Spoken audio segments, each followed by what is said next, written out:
წლები მაწუხებს ეს თემა და დარწმუნებული ვარ თქვენგანაც ბევრს შეგხებიათ საუბარია იმ მახინჯ და დღემდე დაუმთავრებელი ტრადიციაზე რაც წლიდან წლამდე განსაკუთრებით დამამთავრებელ კლასებში ხდება ხოლმე სპორტებში საჩუქრები დირექტორებისთვის საჩუქრები მასწავლებლებისთვის საჩუქრები დამრიგებლებისთვის და თან აუცილებელი საჩუქრები ბევრს შეიძლება მოგიკრავთ ყური მშობლის ხმისთვის ბავშვს ახალი გასათვლის ფულის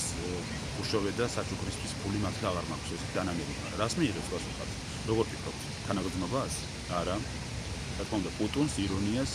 და შეიძლება გაარიყვასაც კი ეს პრაქტიკა მადლობის გამოხატვა მაგრამ სიმართლე რომ ვთქვათ ეს ხშირად ირიგი იძულება არის და აი რატომა ეს პრობლემა მშობლებს ექნებათ ფინანსური წინახე კლასადები ხო ბავშვები ხედავენ როგორ ხდება ეს ყველაფერი ვინ რამდენი ფული დადო ან დადო თუ არა საერთოდ ეს არის განაჩენებით მნიშვნელოვანი განსაკუთრებით ყურადღება ექცევა დირექტორის საჩუქრის შერჩევას კამათი მიდის იმაზე რა მოიწონება რა არ მოიწონება თავისუფლად მასწავლებლებიც ხშირად უხერხემლო მდგომარეობაში ვარდებიან ხოლმე ხა ბევრს არ მოწონს ეს და ბევრს არც უნდა ეს საჩუქრები მაგრამ ისიც ვერ ამოხდეს შუას ესეც უხერხული არის სად მივდივართ ასეთი მექანიკური პატივის სცენით მე არ ვამბობ რომ მასწავლებელი არ იმსახურებს მადლობას მე ამას ვერ ამიდამავალებ პირიქით პატივის სცენად ვუყოთ და არის ზომება და საკმარისია თბილი სიტყვა წერილი თვითონ ბავშვისაგან თქვათ შექმნილი რაიმე პატარა ნამუშევარი ის რაც გულიდან მოდის და რა მშობლის ბიუჯეტის საზრდოც რაც ცდება